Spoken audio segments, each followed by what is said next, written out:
Welcome to Margin for Mission, the CRI Cape and Krause podcast, where two friends, Ken and Chris, bring you real talk about creating space for what matters most. Because when your organization has financial and operational margin, you can focus on your mission with confidence. We're professionals who've spent years helping churches, higher education institutions, and other mission-focused nonprofit organizations manage their accounting, tax, compliance, and other challenges. We understand the complexities you face, and we're here to make it simpler. In each episode, we'll dive into practical insights on leadership, operations, and the everyday challenges of running a nonprofit without the jargon. And we'll talk about life, too. Family, faith, quite a bit of football, and finding balance in a world that rarely slows down. So whether you're managing budgets, leading teams, or just trying to keep your mission moving forward, you're in the right place. This is Margin for Mission. Let's get started. Well, welcome back to another episode of Margin for Mission. Chris, good to see you, my friend. How are you doing over there? Doing great here in sleepy little Terre Haute, Indiana. Like we were talking about before we got on the podcast, I was in your neck of the woods and didn't even text you. Absolutely unforgivable. Yeah, I don't know how I feel about the future episodes now. The fact that you're literally 10 minutes away from where I was at. I'm just kidding. But keep going. Yeah, there's an explanation there. We won't dive into it, but I feel like I'm going to spend the rest of my life, the rest of my days, just apologizing and trying to make up for the slight that took place there. The relational fallout will be played out on these screens and on the podcast, I suppose.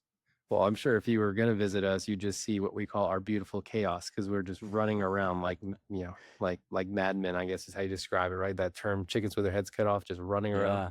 That's probably what we would have been like. So no worries. No need to feel guilty at all.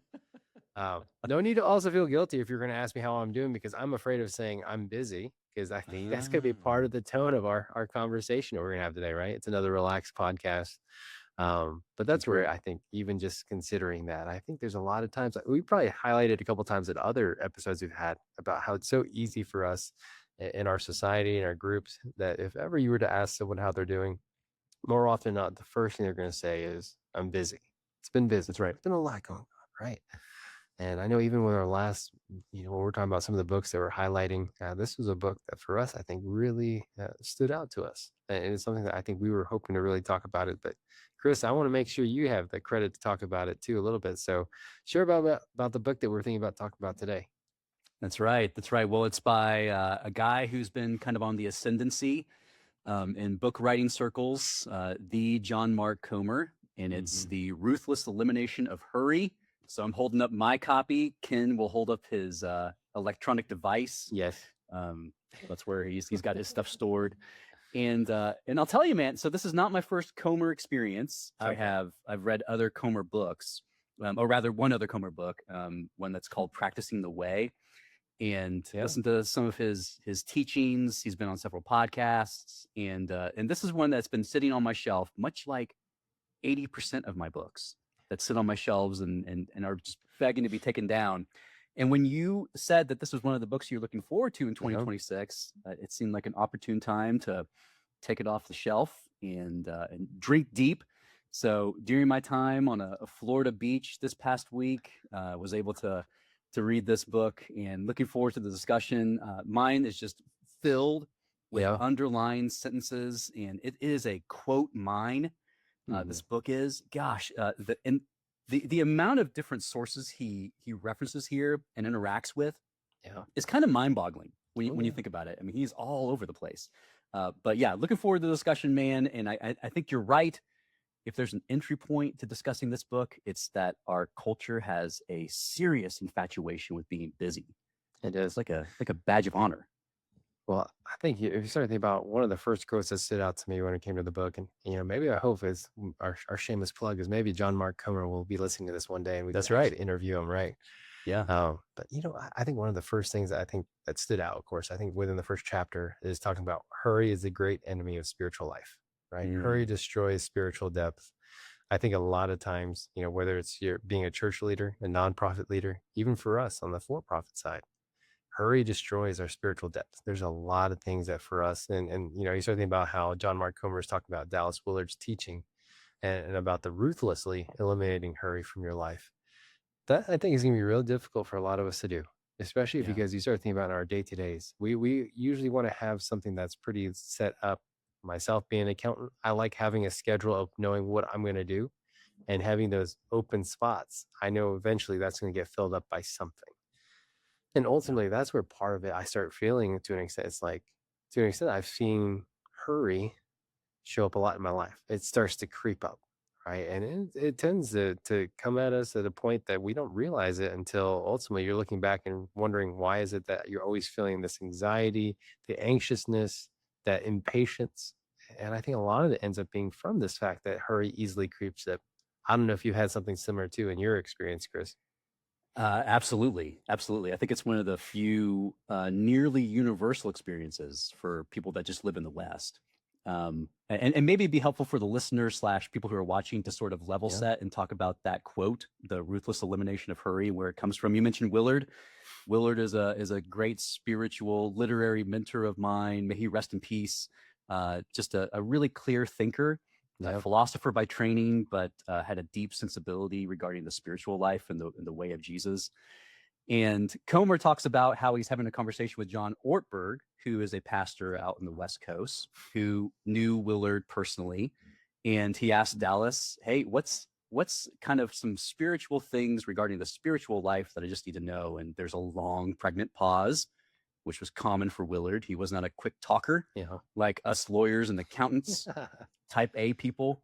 He was a quick thinker, but a slow talker. And after a long pause, he said, "Ruthlessly eliminate all hurry." And then Ortberg writes it down and he says, "What else?" And another long, pregnant pause. And then Willard says, "There is nothing else. There is nothing else." Which, classic like spiritual Yeah. guru, spiritual mentor kind of response. And I was reflecting on this with my wife, Christy, um, and how if I were to eliminate hurry from my life, to your point regarding frustration, Yeah. anger, skipping along life, the shallowness that has a tendency to take hold in my own life and the way that I perceive things and perceive people. If I were just to take that one little step of eliminating hurry, how much my spiritual life would change. Yeah. The way that I interact with the Lord, the way that I interact with other humans, the way I do my work, the way that we do these kinds of podcasts, our conversations, and you just get the sense that like, yeah, it would radically change everything. And I have had that moment. Yeah. I remember when I was a leader at a faith-based nonprofit. I got to a point where I felt like I was just running around all the time.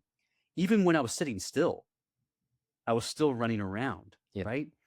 And I didn't have this book in my hand at that time, but I did have a bunch of Willard's teachings, and they were definitely a balm to my soul to realize Mhm. that I could have a thriving, deep spiritual life Yeah. at the same time as having a fairly active life. And this is later on in the book, we'll get there, but it's like a duh moment. Jesus was very active, but never in a hurry, which was a startling but pretty easy thing to see when you look through the Gospels. So yes, I have had those moments, and yes, I still struggle with it, and yes, it's a wonderful reminder for sure. Yeah, it's even just considering the thing about hurry itself. It's something where how I see it as well. It's something that we've normalized it. It's become to a point that it's unhealthy, right? And it's Hmm. something where even just considering, as I go through some of the other chapters, I remember like we was talking about, and this is like the next one, like symptoms of it, right? Of that hurry sickness, right? Some of it, I was like, oh gosh, I'm guilty of probably a lot of these ones too, right? Some of it was like signs are like irritability, right? I Hmm. think we've all been irritable Hmm. before when it just you start feeling in the back of your mind about all these things that need to get done. Chronic exhaustion, right? Maybe it could be because of the fact that I have 4 kids at home, right? That, and then of course again, Possibly. possibly, but I think also being busy constantly and it's where part of it, like you were just saying, is like you may not have been physically in a hurry, but mentally you're thinking through a lot of things. And then also that lack of presence, right? There's that Mm. thing where you probably have seen it. You've seen folks where they might be physically in that meeting, but their minds are elsewhere because they're thinking about something else. I've been guilty of that many times as well. And Yeah. that's where even just considering the hurriness of it when it comes to some of those situations is that I feel like a lot of it has replaced our attention. We've normalized this unhealthy pace of life that so quickly we're trying to feel that if we are not being distracted, if we're not staying busy on this, that in itself is a negative reflection of ourselves, which Yeah. actually is the exact opposite of what we've seen, right, in the teachings too. Like you just seen there with some of the stories that happened with Jesus. He was still able to be active, like you said, but he didn't Yeah. have to be doing it in a hurry, a constant thing. There were many Yeah. times, a couple times where you saw that he was resting. It's just like he was trying to That's right. emphasize the rest. And it's just one of those things that I think that helps us with our own consideration that there's a lot of times that I think we put ourselves too much on our shoulders in terms of saying we have to do this. And that actually does not come from Jesus. That actually comes from something else, whether it's societal or something that's also just our perceived environment. And so That's right. that's where we could see that. I've seen a lot of folks in burnout or near burnout lately too. Yeah. Yeah. I was thinking about you when I was reading this book. Number one, because you're a great guy, great friend, but number two, because I was thinking about your stage of life, Yeah. like in the number of children that the Lord has blessed you guys with, and I've hung out with them a time or two. They are active. They There. We they're just wonderfully active. I would say even last night we actually just finished I think our baseball season. I say I think because it was for all stars. They have an all star tournament, and both of our boys won their all star tournaments. But I was coaching throughout this year, right? We actually had our 4-year-old play up with a 6-year-old. It's not because he's good or something, but also at the same time selfishly, so I didn't have to coach a third team, right? Just trying to have that balance too. They got their rings Yeah. and stuff, but yeah, keep going, Chris. I was just I'm not busy at all, right? First, yeah, congratulations. Yeah, that's awesome. That's awesome. You raised champions, man. That's fantastic.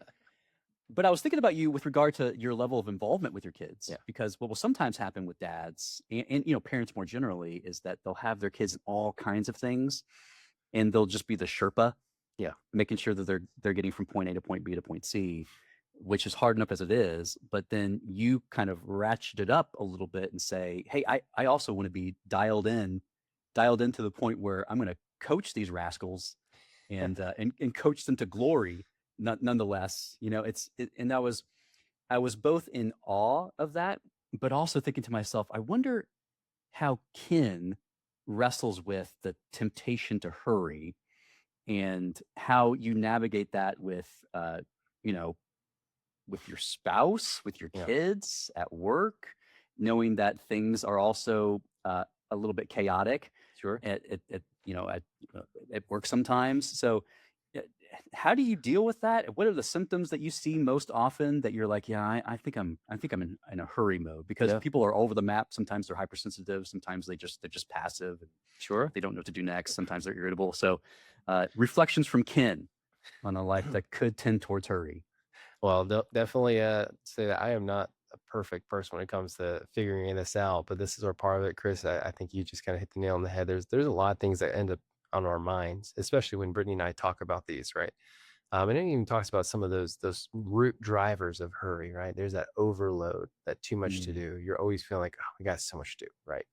Our house, it's there's so many things with 4 boys. You're gonna have a lot of stuff, right? It's not meant to be the fact that like we're materialistic or anything, but it's just 4 different stages of life for each boy. yeah. One is near adolescence, one is still in that young kid phase, one is just getting out of the early, I guess, 4s and 5s, and then we still have a toddler, right? So that means Yeah. they all need 4 different things, right? So that means that we're overloaded time wise and what they need. The addiction to the fast pace, right? That speed and saying like, oh, we got to go, go, go. Right. We're constantly distracted, right? And then there's also the consideration of just continuing to chase for more time or more things. There's actually, and this is actually very relevant to us, actually, has been the fact that we've had to start being intentional about saying no to things. Yeah. It's Yeah. hard, but let's say, for example, like yesterday when it came to these all stars here in Alabama, it's actually a very different concept than it is in Georgia when it came to baseball, where you get selected to play for your league for all stars. And then the winner between the National League and American League becomes the head coach. And then they pick their 12 to go do their tournaments. Well, I mean, this is not meant to be at all a brag or anything, but the boys got selected, of course, after they beat the other teams. But then last night we actually made a decision that we were not going to do all stars. Wow. And it Wow. was something where it's like, of course, with both of them playing shortstop and things like that, those are to an extent key positions in the baseball field. But Brittany and I actually had a very meaningful conversation after last night's game of saying, look, we still need to get settled. We still need to have that change of pace. And part of Mm, that means that we have to say no. And so I actually mm, told the other coaches that, hey, we're honored that, our two oldest boys were selected, but I think it'd be a disservice to you guys if we also committed to something and didn't feel that we were able to proceed. And, I think, of course, you're going to end up getting probably some type of disappointment in terms of what other people may think because they think you could do that. But then we also realized that we needed to also find time and step back. I would say even just, and this is being very, very vulnerable, right? Is the fact that for us, when we moved, we also decided that for the next couple of months, we decided not to be serving at our mm, church for a particular point. Because of yeah. course, this is where part of it, I think for a lot of us, we were very active at church, right? We helped start our small group that by God's grace became the next campus of our church. We were hosting at our house constantly for 4 or 5 years. I was on the finance committee, right? Who'd have thought, right? They easily sniff out the CPA that does work with churches. Here's another thing. Yeah. Yeah, here's nothing, right? And that's where for us, we were just trying to saying, hey, this is our time to be able to step back, recalibrate, readjust, and even say no while we can right now. Because if not, if we keep saying yes to everything, we actually will start saying no to things that really matter to us, which is our time with our boys, our time with our family. And so even just considering that, there's a lot of times that, I've been guilty of this too. At nighttime when it's bedtime, I have 4 boys that are still full of energy. You're trying to get them to bed. It's a race to just like get to bed, get to bed, get to bed, get in your bed, Yeah. blah, blah, blah. And I realized I was like, I need to be present too during this period. And there's a lot of times that our boys are wanting me just to be there just to see, because there's a whole like, hey, dad, look, hey, look, dad, look, dad. There's going to be a time that's going to go away. Yeah. Well, I have the ability to have that because during that time, there used to be periods, and this is where you probably seen this too as well, Chris, as well as you're there, but in the back of my mind is like, oh, okay, later on, I need to go send this email. I need to go send this deliverable. I have to review this document. I have to make sure this proposal gets sent out That's right. and not really realizing and listening to what's happening there. And so that's one of the things that even now during our nightly routines now, and in addition to praying and things like that, I'm trying to make sure that when our boys are always asking for a little bit more time just to talk, I'm not just trying to say, go to bed. It's more so, tell me more, right? Because that's Yeah. where part of it is just kind of having that connection. So hopefully, Yeah. if anything, I'll just say here is working to say no, trying to set some boundaries in terms of allowing yourself to have some rest because we can easily just reach burnout. And then 3, that ability to be intentional about being present. Those are the things that I'm struggling and working with right now too. And then that's why Yeah. this book has been so relevant for me right now. Yeah. Yeah. There's a lot of wisdom there, and there's a lot of goodness there too.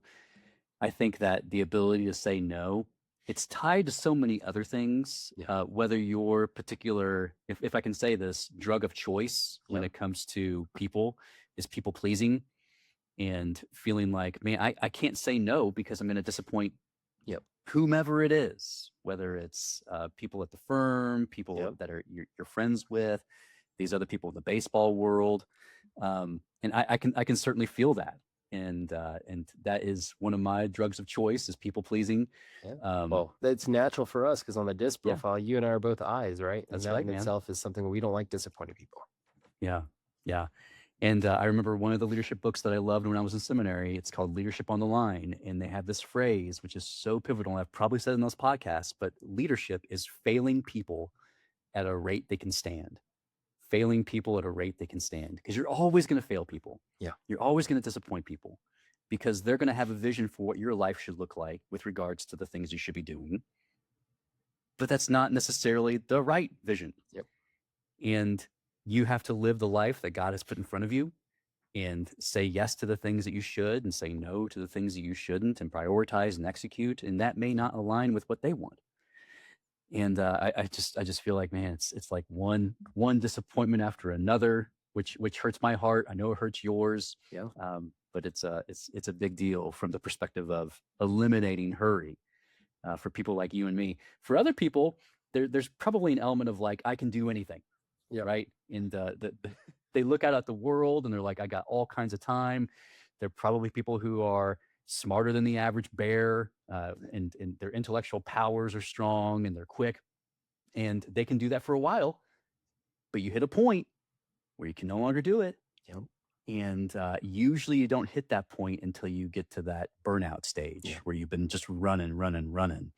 And you look in the rearview mirror and you're like, holy cow, I've said so many yeses and so few no's. Yep. But actually you're saying a lot of no's because of the yeses that you said, to your point earlier.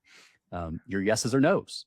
Yep. And your no's should be yeses. So it's a really tough thing for people, depending on what your particular drug of choice is when it comes to the way you interact with other humans.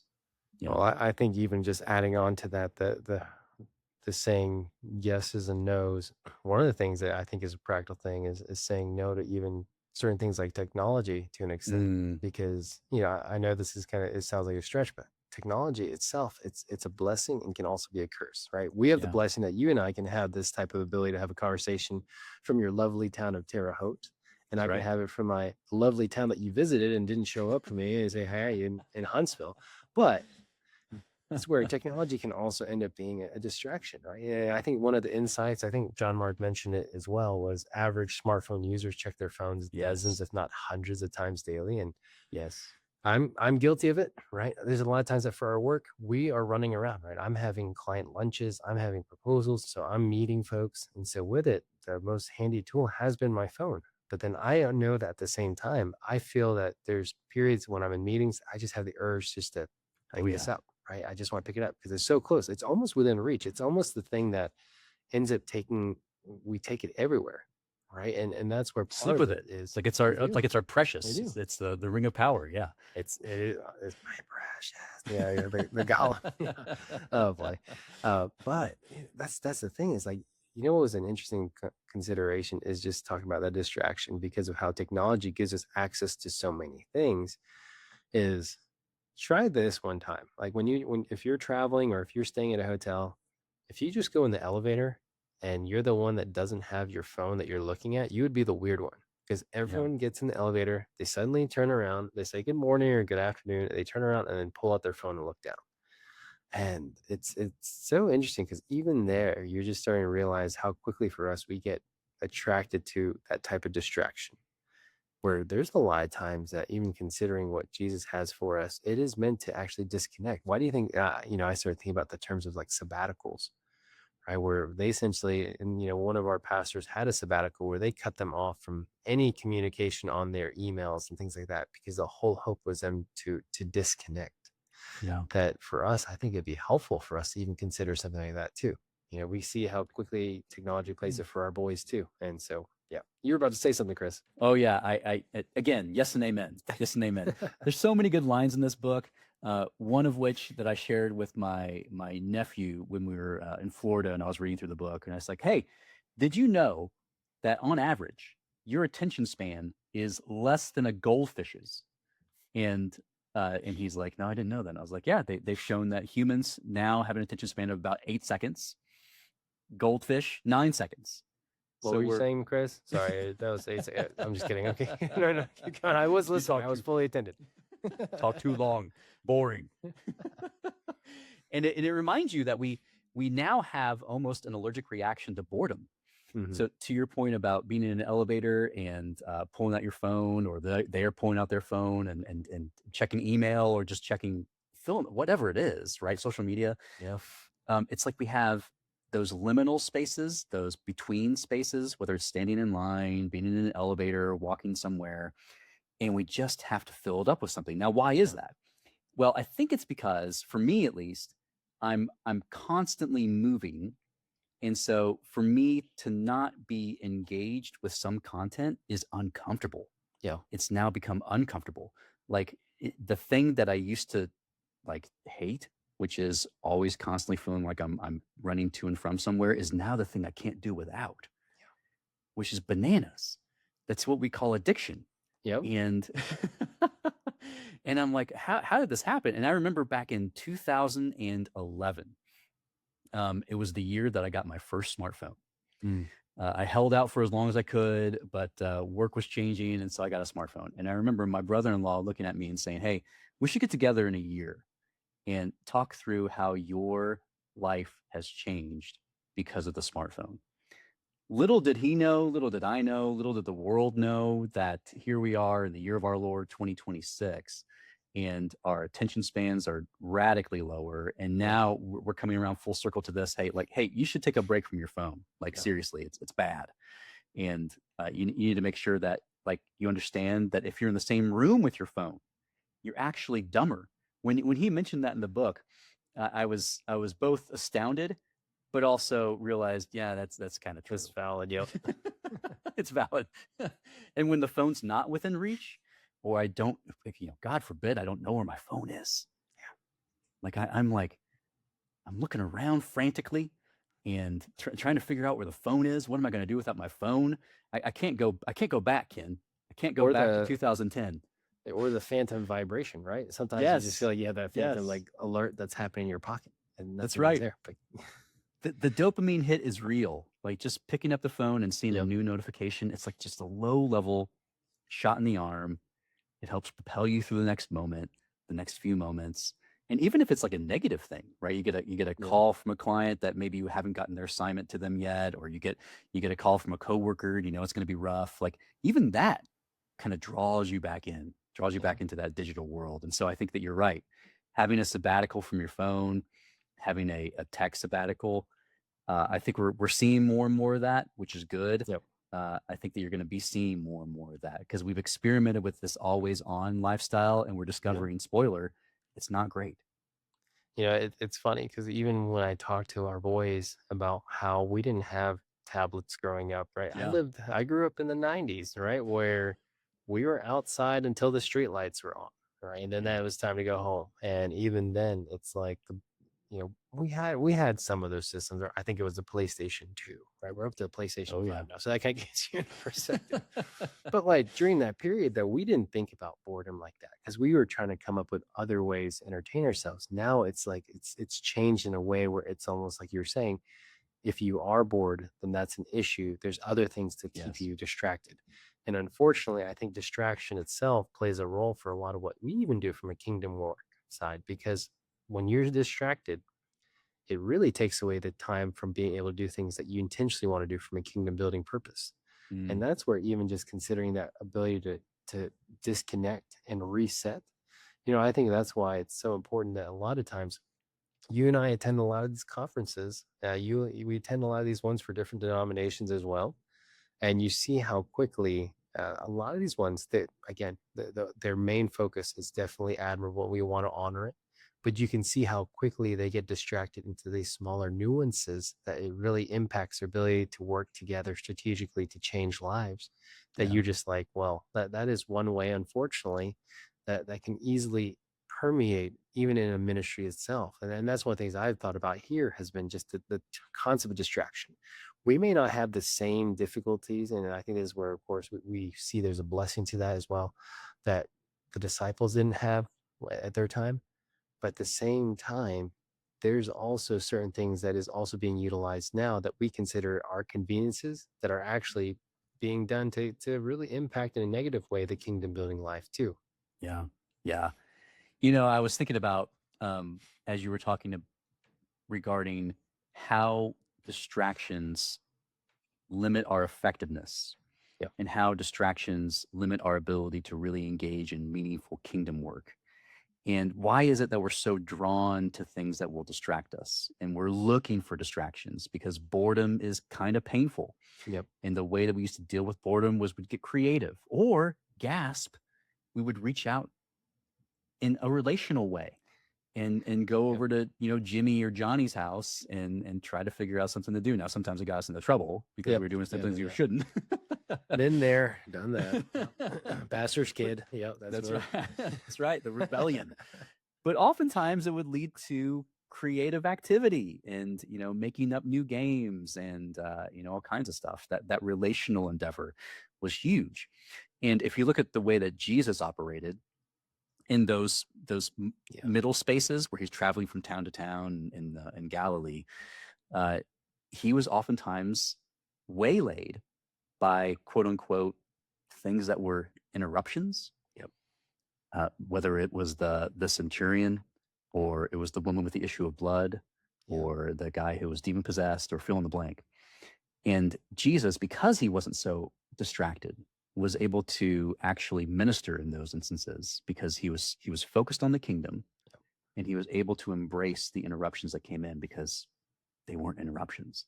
Yeah. And I feel like that's kind of where I've noticed that in my addiction to hurry and addiction to distraction, I'm number one blazing right by the potential quote unquote interruptions that may come up, that happenstance conversation in the airport, that random comment that's made by my daughter that I should pick up on and be like, oh yeah, we should really double click on that and talk more about that, or whatever it is. So I'm racing by it, or more likely, I'm so distracted by usually my phone or something else that I don't even see it because I don't even pick up on the comment. Yep. I don't even pick up on the random conversation that could happen. And so it's a challenge to me after reading this book and realizing that I have that I'm moving too fast or I'm so distracted, to be able to be present in those moments. Yep. So we talked about that, the gift of being present where you are, Yep. and how that is truly an aspect of the spiritual life that is missing, Yeah. is simply being present where you are, because you can't really be present anywhere else. Yep. Humans, we've duped ourselves into believing that we can be kind of omnipresent, that we can be ubiquitous, because we have these devices, right? Yep. But we're not. We're finite. God gave us a physical body that can be present in one location at a time. Yep. And how do we deal with that? And I'm finding that as I get older and as I slow down, that maybe that's the Lord's way of saying, yeah, it's time. It's Yeah. time to be present where you are. Well, you start thinking about life in general, right? And you start even thinking about in Matthew 11, and this even goes back to the chapter, right, where Jesus offers an easy yoke, not a Yeah. burden-free life, but a different way to live. I think that's where part of it is. This book is meant to really allow us to step back and evaluate, is this the way we should be living? Because Mhm. a lot of times, one of the quotes I remember here talked about is the solution to an overbusy life is not more time, Yeah. it's to slow down and simplify. And I even just think about it even right now, it's funny, even in the secular environment, one of the biggest things that you're seeing now is the concept of minimalism, simplifying, people switching from the busy, big, 5, 6 bedroom house to a motor home kind of thing where they are disconnecting and cutting off. There's something that is saying about that when you start thinking about Yeah. the consideration of simplifying. Now, of course, I'm far from that myself, right, with the 4 boys and what we do, but it is something that is worth us stepping back and talking about. How can we find a way to simplify? And I think about this too, and this is one something that's just like an interesting thing. And I'm curious what you would think about this: is if Jesus lived your life, what would you change first, right? You're like everything because I failed, It's all right? gotta But go.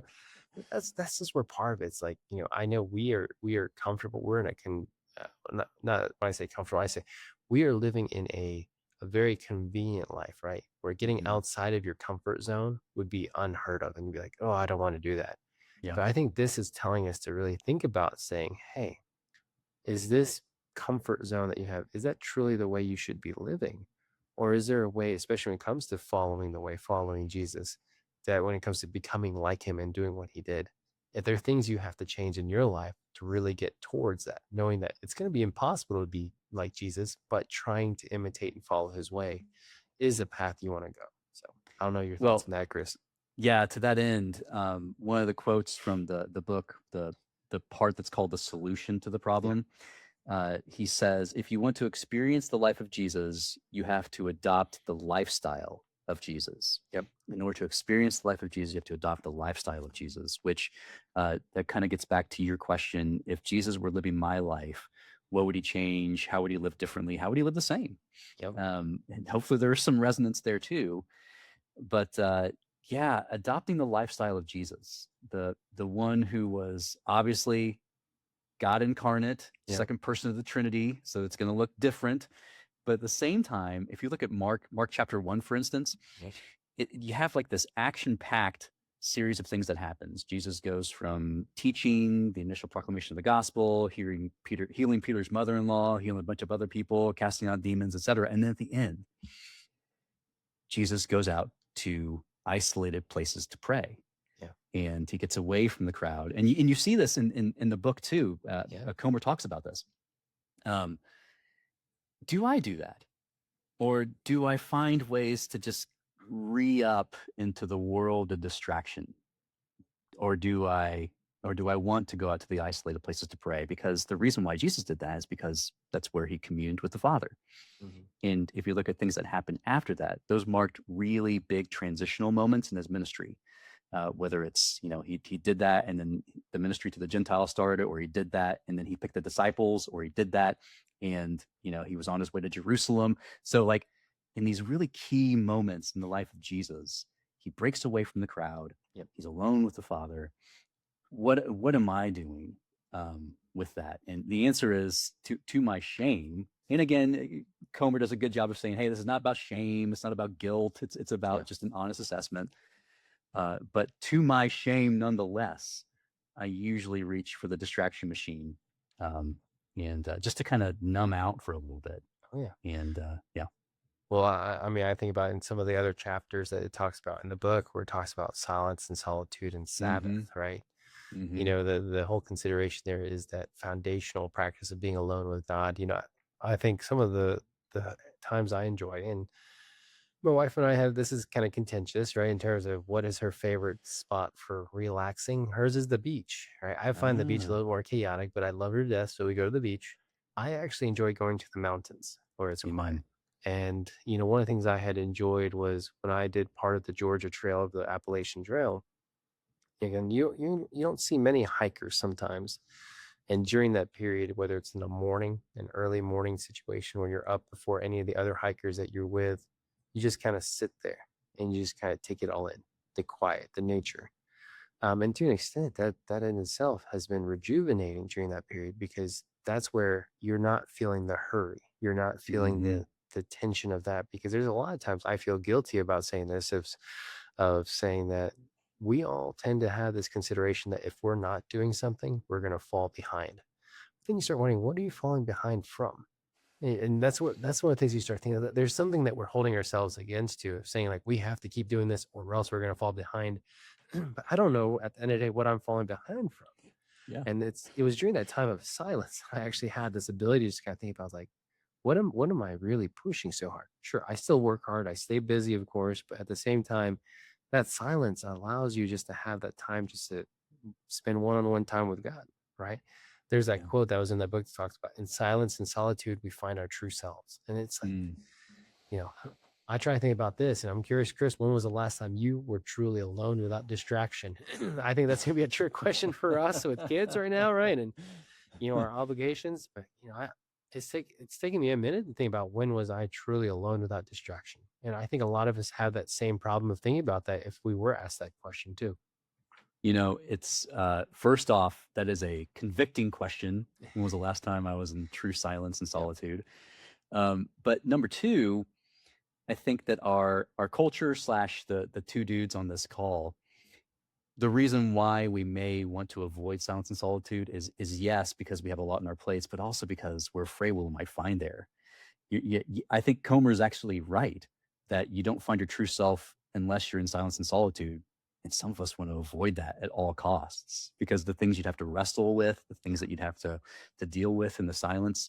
Um, yes, beautiful healing, uh, and you're with the Lord, who is gentle and lowly in heart, and his yoke is easy and his burden is light. But also at the same time, those uncomfortable truths about who you are and who you're becoming come to light.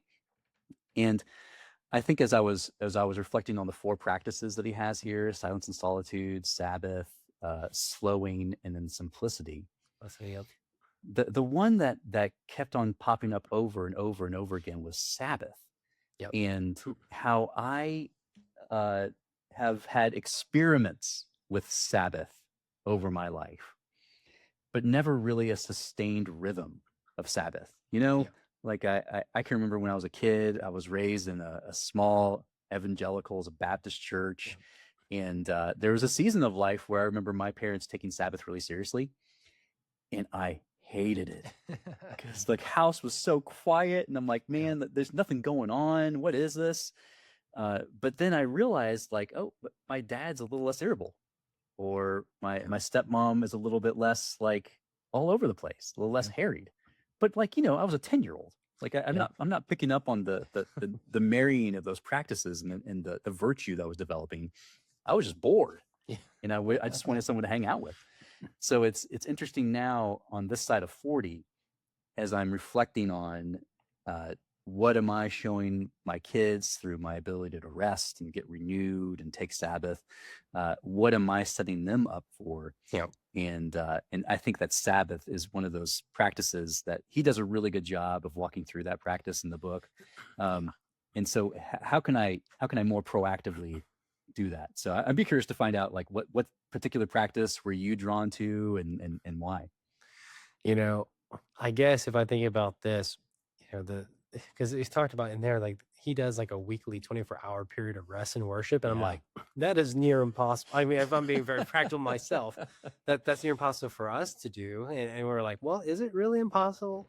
Or is it because we just think that there's consideration that we can't be intentional about that? And it's one of the things that we're working on, right? I think, what's interesting is, now that we moved, we found a place that has a little bit of space, not house space, but more so property space, where we're able to just go out there. We actually, and this is actually interesting, is, we, in our old house, we had a couple of TVs, right? And they were in the playroom, they were in our room, they were in the main living room, things that other folks have too, right? First world problems. Yep. Since moving, we only have one TV that we've installed. We haven't installed any other ones. The other ones are still in their boxes. And what's been nice about it has been the consideration that our boys have been outside, and sometimes in the mornings, before the rest of the world is really up and going, I'll be outside. My boys, they just want to go fishing, and literally all they want to do is go on the dock, have a bobber with a fish out there, or at least some bait, and they just sit on my lap, and we just kind of take it in. And it's during that quiet where it just feels really relaxing, that restfulness that you didn't have from the sleep. It's almost that whole rejuvenating of reconnecting with your kids and reconnecting with family. It's one of the things I'm just trying to think about. How can I try to expand that into a full day? Because there's a lot of times that, even right now with society, you start thinking about it. Friday is only just a little rest to get ready for all the activities that happens on Saturdays, whether it's baseball practice, football practice, birthday parties, all these events, play dates, things like that, that truly we have been in an environment where it is hard to say, no, we're taking our Sabbath and this is our time to rest. I don't think it's actually impossible. It's just we have just been putting ourselves in a predicament of saying, okay, what are we going to lose if we do this? But then that's where part of it is, one of the key ideas I think about is the act of trust, right? He was truly in control. If God is in control and he was able to really emphasize that day of rest, who's to say that we are not able to do that if we can't trust him either, right? And that's that's the things. We're still trying to figure out what we're going to do right now, but this is just some of the things that I just at least seen from some of these glimpses of hope that we have currently as we're interacting and unpacking here in Huntsville. First off, I love that image of your boys sitting in your lap and just having a bobber in the water.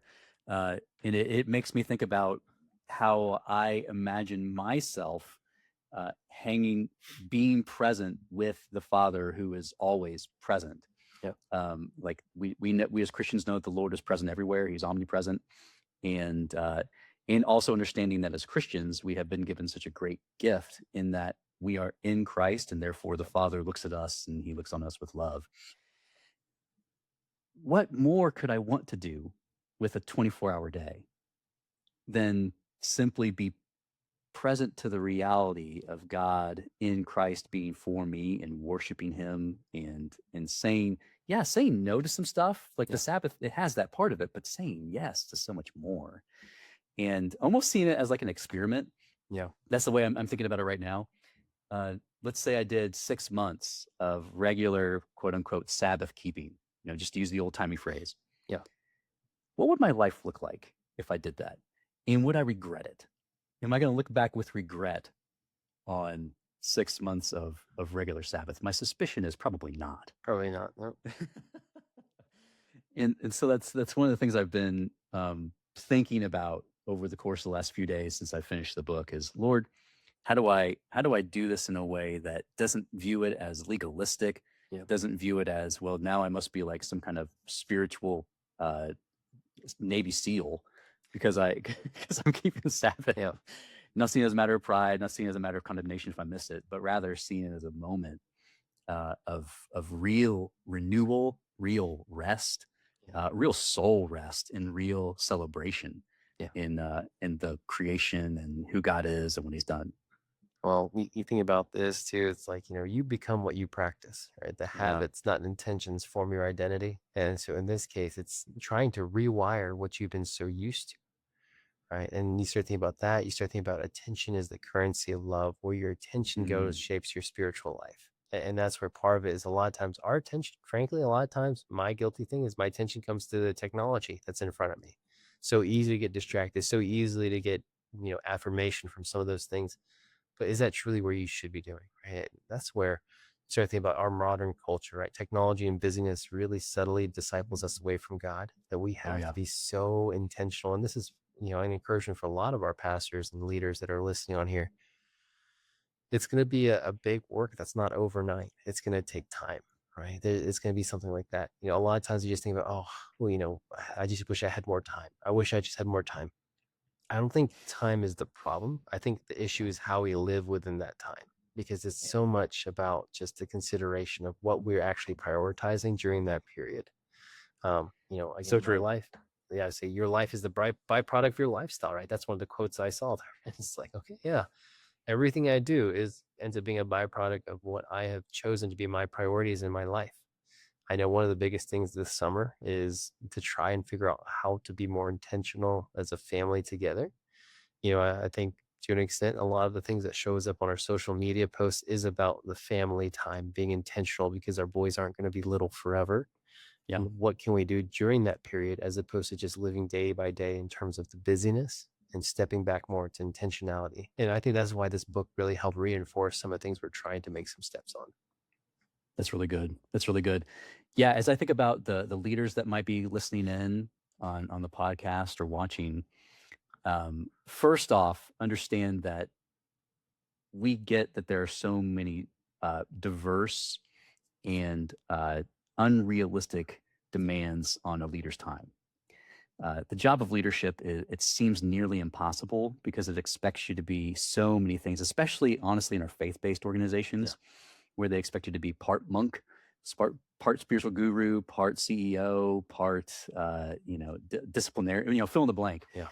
And those are not all roles that you can fulfill as a human.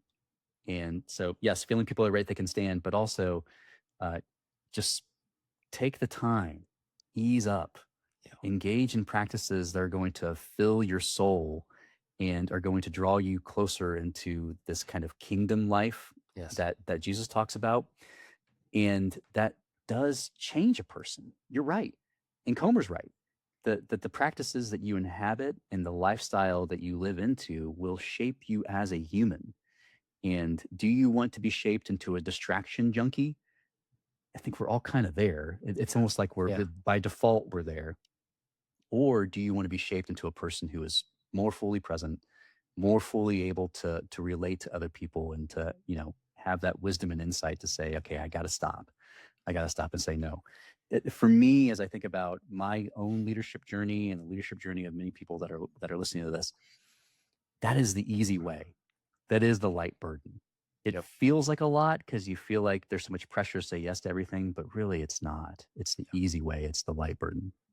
Well, it's you're gonna laugh about this, and this is where I'm gonna put the accounting piece in this sign. That's all it is, right? Doing an audit, a lifestyle audit, right? Yeah, Ask yeah. yourself, what in my life is noise versus nourishment, right? And what can Mm, I eliminate this week, right? And so, I started thinking about that. It's so important for us just to do that self-reflection, and even just doing small things here and there, just considering, am I actually becoming more like Jesus, or am I just becoming more busy? yeah, What practice should I need to do most, right? Is it silence? Is it Sabbath? Is it simplicity? And even just considering, if I were to do something, just doing it into baby steps, not overnight things where it's a sudden cold turkey thing, right? Some of the things I thought about here was starting with 10 minutes of silence daily, right? Yeah. Trying a screen-free Sabbath block where it's not like you're not doing anything, but just staying away from distractions, right? Maybe considering what is one unnecessary commitment that I can take off. Those little things I think will help. Those little baby steps that will help us create a lot more formative things for us from our own lifestyles too. So, I agree with that. I agree with that. And I think for me, as I'm thinking about proactive steps and practical application, number one, man, I've gotten into a bad habit of reaching for my phone first thing in the yep. morning. I mean, I know that they say that's the number one thing you shouldn't do. And I'm like, yeah, but what if I did? But my alarm clock is on there, and it's telling you how I slept well or not. Just kidding. That's right. My sleep score. I got to Yeah. check my sleep score when I wake up. Yeah. So that's one really simple but also hard thing. I'm imagining that it's going to be like muscle memory, going to be like reaching for it every single time. Oh, yeah. And so putting myself in a position to start the day off well, and then not ending my day with screens. So looking at the beginning and the end, and seeing those as bookends and saying, okay, those are moments when I want to be fully alert, Yep. and not just go straight into the autopilot of the machine and the device. So those are two things I'm looking at, and obviously Sabbath, and how do I engage in Sabbath in a way that is that's sustainable and is not going to be like over the top. You know, you're Yeah. right. You want to go from 0 to 60 really quickly, but You what want are to some baby honk as steps? soon as the light turns green, kind of stuff, right? That's right. Go That's there. right. So how do I do that in a way that is that's sustainable and realistic? Yeah. Well, I know as we try to wrap up too, as well, and Chris, I won't put you on the spot in terms of what you think is like a one sentence summary about this book. I think for me, if I was just to think about what I got, if I had to be very summarizing this, is I think of it as the way of Jesus is not just believing differently, it's living at a radically unhurried pace that allows love, joy, and peace to grow. Because that's where I think a lot of it is. We have to be radical in terms of how we're approaching things because again, we can very easily just float the mainstream in terms of you hear that word, right? Just doing what everyone else is doing. But if that's truly what it is in our life, we can easily see the results of what happens when we continue to follow that way, as opposed to radically changing how we are in terms of our pace and see how that forms even how we approach love, joy, and peace as well, not just for ourselves, but for our friends, our family, and those around us too. So, Man, that's any good. last thoughts, Chris, on that? That's good. So as far as one sentence is concerned, I'm going to take that challenge. Yeah. The way I would put it is, hurry is the path to. I'm going to put it strongly. Hurry is the path to hell, and slow is the path to sanctification. And not that there's anything intrinsically about being slow, but being slow requires you to embrace all kinds of other elements of the kingdom, right? Trust that God has the world in control, that he's sovereign, humility about what your actual capabilities and capacities are. And then it opens you up to a whole world of interruptions, which enable you to live a life of love of other people. So hurry is a path to hell, slow is the path to sanctification. Love it. Well, Chris, we'll have to figure out what's the next book that we're going to have to That's read right, and man. talk about too as well. But I definitely enjoyed this. Again, my hope is maybe one day we'll get John Marcoer on here as well.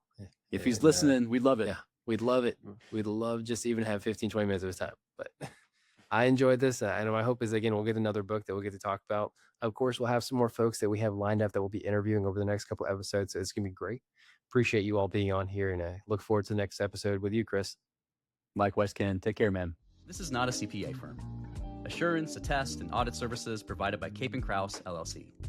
Carr, Riggs & Ingram, and CRI are the brand names under which Carr, Riggs & Ingram, LLC, CRI Advisors, LLC, and Cape & Krause, LLC, and CRI Cape & Krause Advisors, LLC provide professional services.